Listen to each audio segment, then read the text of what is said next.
Shalom, salam sejahtera untuk kita semuanya, jemaat yang dikasihi Tuhan kita Yesus Kristus.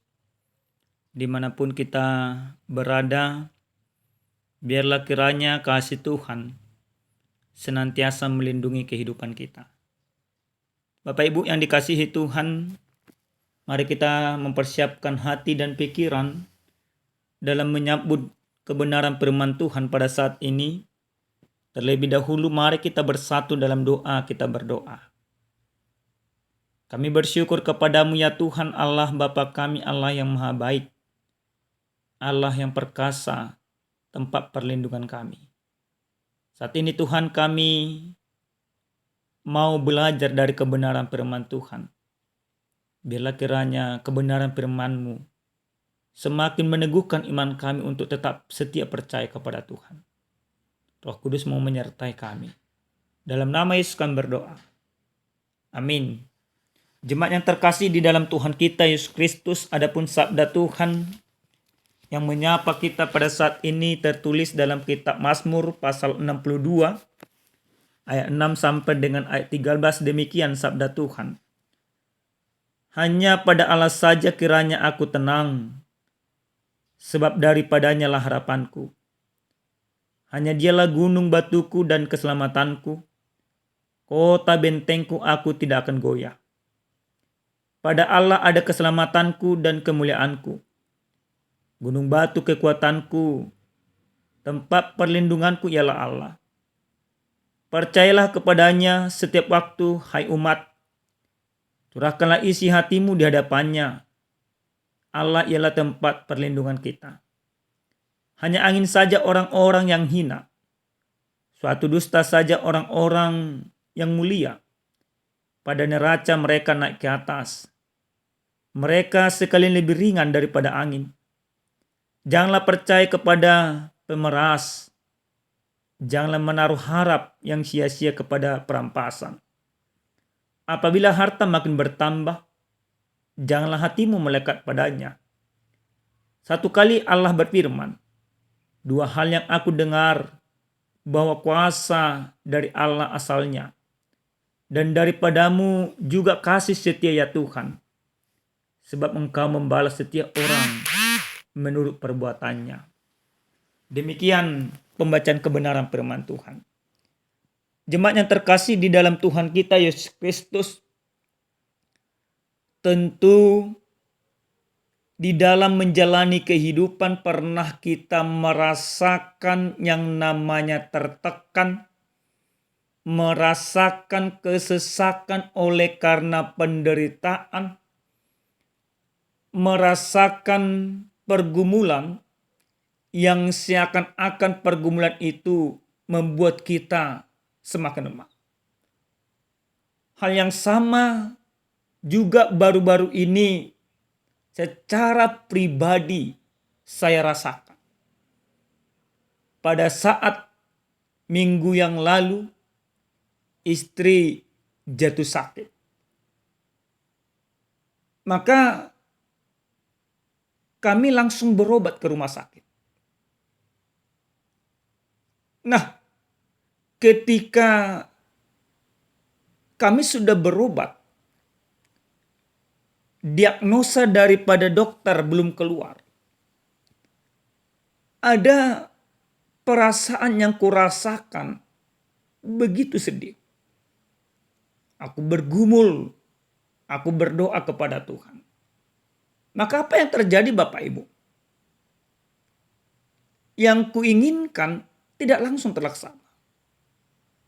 Hari kedua harus meninggalkan istri di rumah sakit dan saya harus melakukan pelayanan. Sepulang pelayanan, hari Senin minggu yang lalu kembali ke rumah sakit. Perubahan terhadap kesehatan istri belum terjadi. Justru sakitnya makin parah. Dia makin lemah, menggigil dan lain sebagainya. Dokter sudah berusaha. Namun sembari yang dilakukan oleh dokter, saya bergumul, saya berdoa, saya percaya sepenuhnya kepada Tuhan. bahwa kesembuhan, bahwa penolong yang sesungguhnya hanya Allah. Dan benar Bapak Ibu, di dalam rasa sakit yang dirasakan oleh istri aku mendapatkan kedamaian dan ketenangan. Karena aku percaya bahwa Tuhan sudah ikut campur tangan, sudah bekerja di sana. Bapak Ibu yang dikasihi Tuhan kita Yesus Kristus.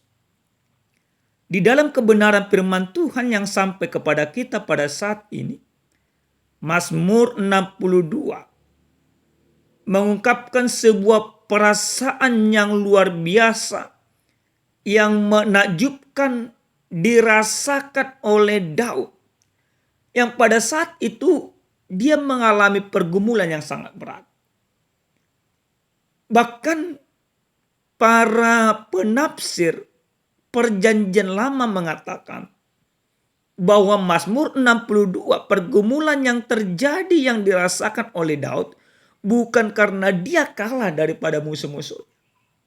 Tapi pergumulan itu oleh karena yang dikasihinya, yang dicintainya. Anaknya sendiri Absalom melakukan pemberontakan terhadapnya.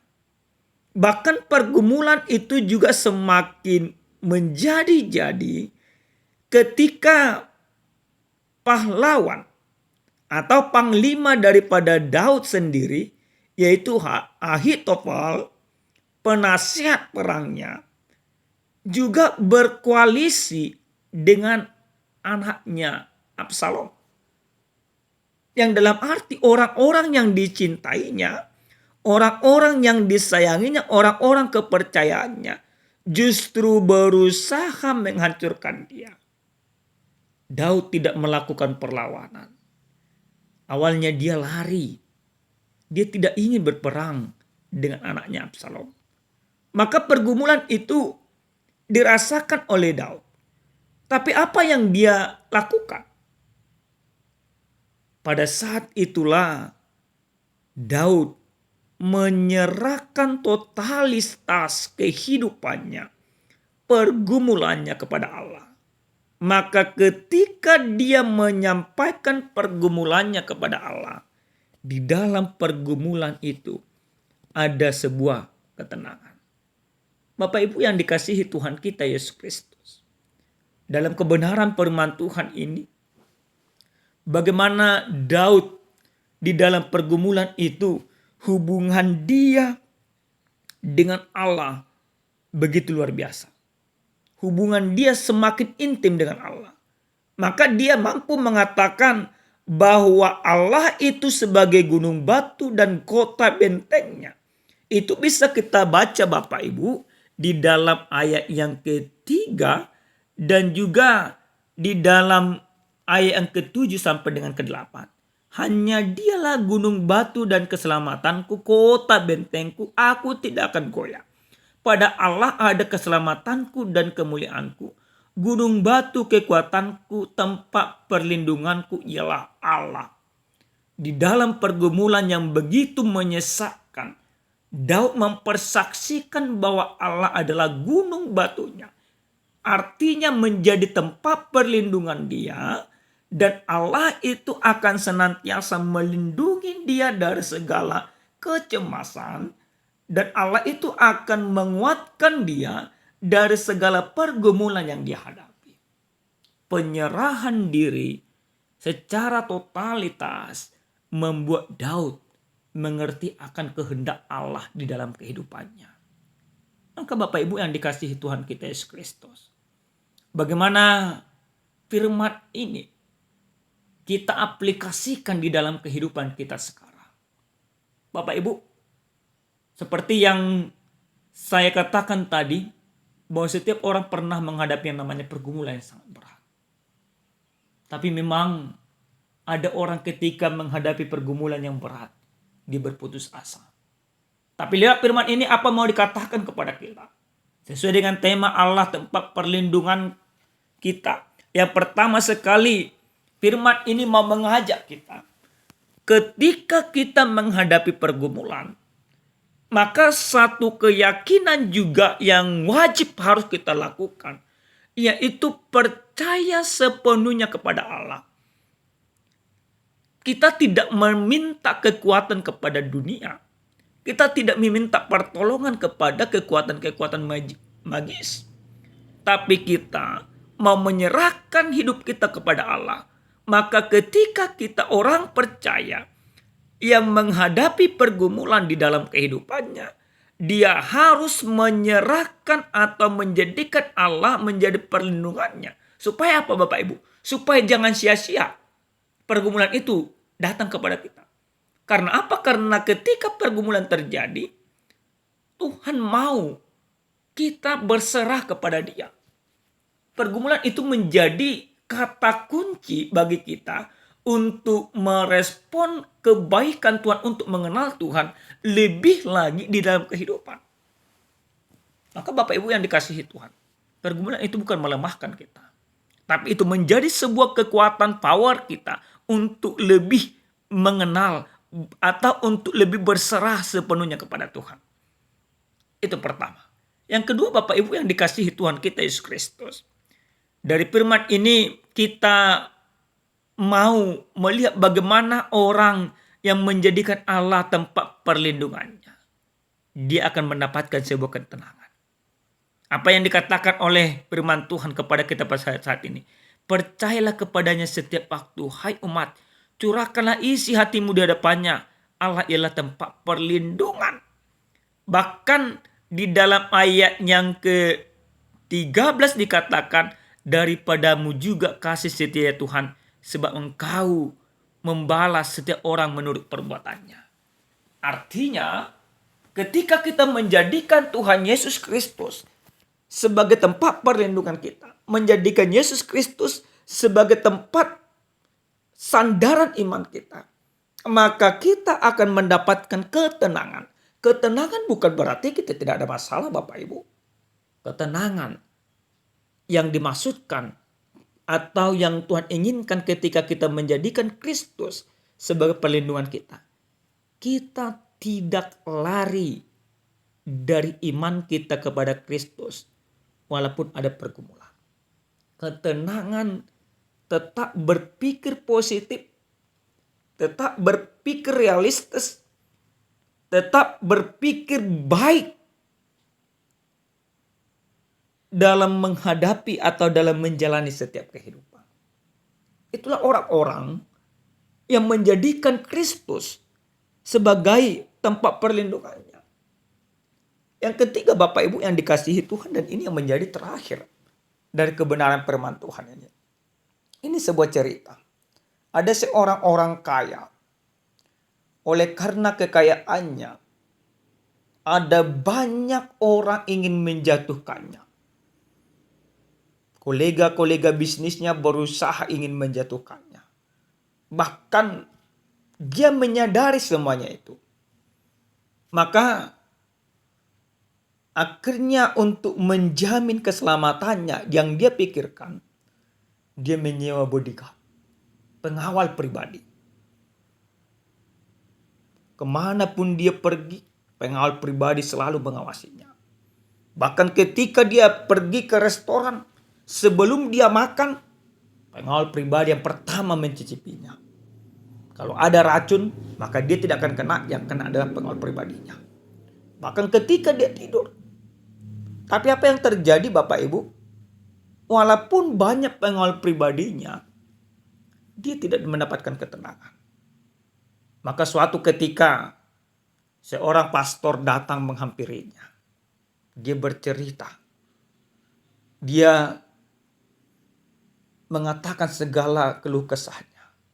Pastor juga mengatakan untuk menjumpai Bapak lebih sulit daripada menjumpai gubernur. Karena terlalu banyak pengawal pribadi. Lalu apa yang disarankan oleh pastor tersebut? Yang disarankan oleh pastor itu pada saat itu, supaya Bapak itu benar-benar menyerahkan hidupnya kepada Tuhan. Apa yang dikatakan pastor? Mungkin mereka semua pengawalmu bisa melindungimu dari bahaya, tapi tidak bisa menyelamatkan nyawamu. Bapak Ibu yang dikasihi Tuhan, akhirnya orang kaya tersebut menyerahkan dirinya kepada Tuhan. Dia berdoa, pada saat itulah dia mendapatkan sebuah ketenangan. Nah, apa yang mau kita lihat di sana Bapak Ibu?